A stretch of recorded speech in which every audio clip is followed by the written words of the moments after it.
ये सब छालावा है, माया जाल है, हम लोग जानते हैं।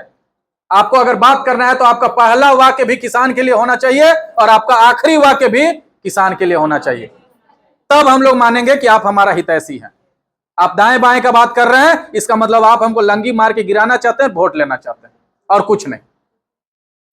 हम लोग योजनाओं के मकर जाल में नहीं उलझेंगे। हमारा स्ट्रेटेजी, हमारा एजेंडा, हमारा मांग बस एक ही है कि भाई सरकार का पूरा फोकस किसानों के ऊपर हो। आप बताइए, यहां पे हो सकता है कि अलग अलग जाति के लोग हों, अलग अलग क्षेत्र के लोग हों, अलग अलग प्रखंड के लोग हैं, लेकिन हमारा जरूरत है हमारा खेत और हमारा खेती। तो हम दाएं बाएं बात सुनने के अब स्थिति में नहीं है। हाँ, हम लोग का एक पक्ष कमजोर है। एक पक्ष कमजोर कौन सा है? कि हम लोग एकजुट नहीं है। आज अंचल ऑफिस के बाहर चले जाइए, आप अपना परिचय दीजिए कि हम संतोष महतो हैं, पूर्व प्रत्याशी विधानसभा, तो बोलेगा आइए बैठिए। बढ़िया सर, आप कहे आ गए, आप फोन कर दिए होते। लेकिन वही जाके हम अपना परिचय देंगे ना कि सर हम किसान हैं, तो बोलेगा आधा घंटा बाद आओ, अभी दूसरा काम कर रहे हैं। मतलब इतना भेदभाव किसान के साथ। किसी दिन आप परिचय जाके दीजिए, ब्लॉक में, थाना में, कहीं पे भी, किसान जहां आपका मुंह से गलती से सुन लिया, उसके बाद तो वो बाघ हो जाएगा और आपको बकरी समझ लेगा। आप सही भी बात बोल रहे हैं ना, तो वो गलत बोलेगा। आपको अगर तुरंत भी फ्री बैठा है ना, तो आप किसान परिचय दीजिएगा तो बोलेगा 10 मिनट बाद आओ जी। तो भाई ये लाचारी, ये बेबसी हमारे किस्मत में कब तक? हमारी गलती क्या है कि हम किसान हैं। हमारी मजबूती हम बनाएंगे कि हम किसान हैं। हम अपना आइडेंटिटी बनाएंगे कि हम किसान हैं। हम उस फेज में इस संगठन को ले जाएंगे जहां हम अपना परिचय देंगे ना कि हम किसान हैं, तो उसका रूह कांप जाना चाहिए, रोआ खड़ा हो जाना चाहिए।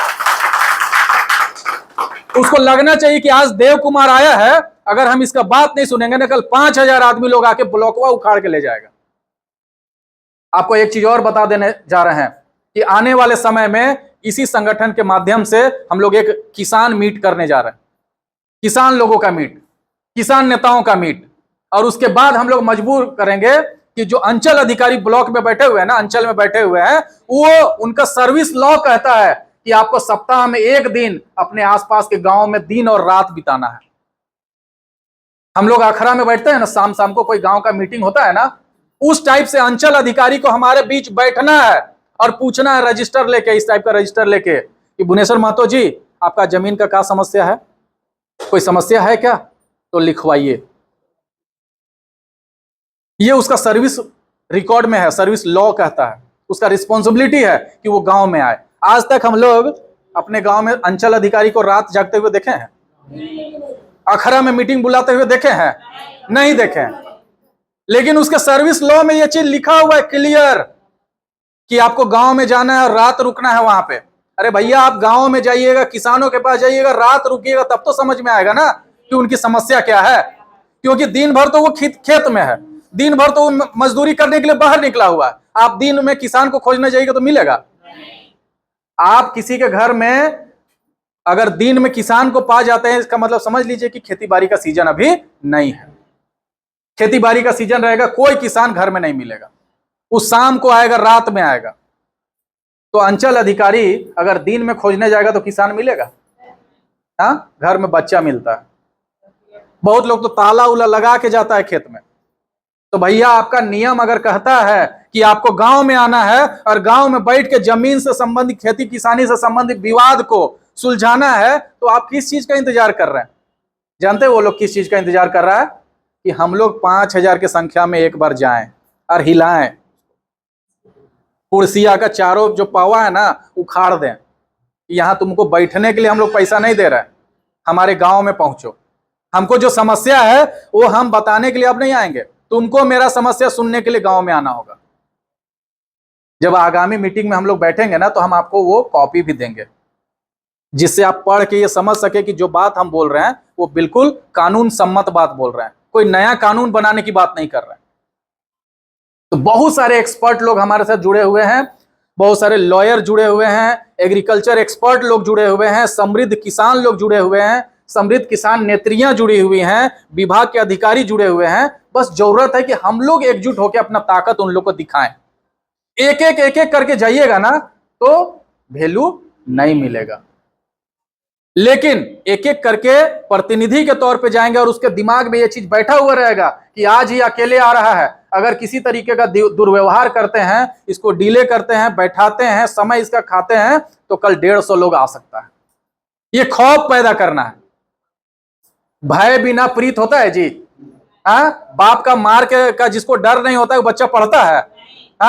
तो जिसको किसान का मार का डर नहीं रहेगा वो अधिकारी आपके लिए काम करेगा क्या? देखिए, दुनिया में काम कराने का दो ही तरीका है। या तो वो आपके ऊपर दया करके काम करेगा कि अरे भाई गरीब किसान है, भूखे है, भूखे है, प्यासे है, बहुत देर तक रुका हुआ है। या तो दया के कारण आपका काम करेगा या फिर भय के कारण काम करेगा। दूसरा के अलावा तीसरा कोई रास्ता नहीं। तो दया तो खत्म हो गया दुनिया में। कितना दिन जिसके पास पैसा है वो पैसा करेगा, जिसके पास नहीं है, जो 2 रुपये 3 रुपये अपना 1-1 केजी 2-2 केजी बेच रहा है, वो कहां से आपको घूस में 150 रुपया देगा? 150 रुपये घूस देने के लिए उसको कितना केजी आलू बेचना पड़ेगा? सोचिए, देखिए, और कितना दिन घूस दीजिएगा? और आजकल घूस जो शुरू हुआ है ना, वो 500 से शुरू होता है। 500 से नीचे कोई घूस लेता है जी? ट्रैफिक वाला पकड़ लेगा ना, 100 रुपया दीजिए, बोलेगा भीख दे रहे हो का जी? बताइए, साला 10 किलो आलू हम लोग बेचते हैं 100 रुपया में, नहीं, और 100 रुपया दीजिए तो बोलेगा कि भीख दे रहे हैं का? घूस का मतलब हो गया है कम से कम 500 ऊपर। हेलमेट नहीं है, कुछ नहीं है, पकड़ लेगा, बोलेगा 500 रुपया कम से कम। कितना दिन घूस दीजिएगा? देने सकिएगा? पता चलेगा एक सीजन का आलू बेच दीजिए मोटरसाइकिलें छोड़ाने में, इतना घूस लगता है। आय जाति आवासीय बनाने के लिए जाइए, घूस कितना लेता है? 500 से नीचे कम लेता है क्या? जन्म प्रमाण पत्र बनाने जाइए, मृत्यु प्रमाण पत्र बनाने जाइए, 1000 से ऊपर है।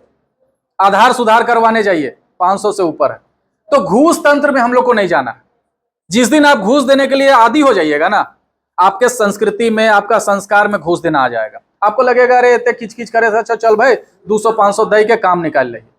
अरे भाई, हम लोग एकजुट तो उसी तंत्र को हराने के लिए एकजुट हो रहे हैं ना।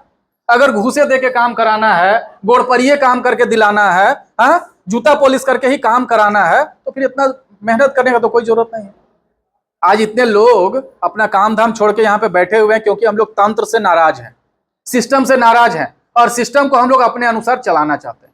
अगर आप सिस्टम को अपने अनुसार चलाना चाहते हैं तो आपको मूड़ी का संख्या बढ़ाना होगा, आपका मेंबर का संख्या बढ़ाना होगा, आपको अपना संगठन का संख्या बढ़ाना होगा।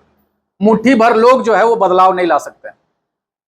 आपको एकजुट होना होगा, एक बड़ा संगठन का रूप लेना होगा।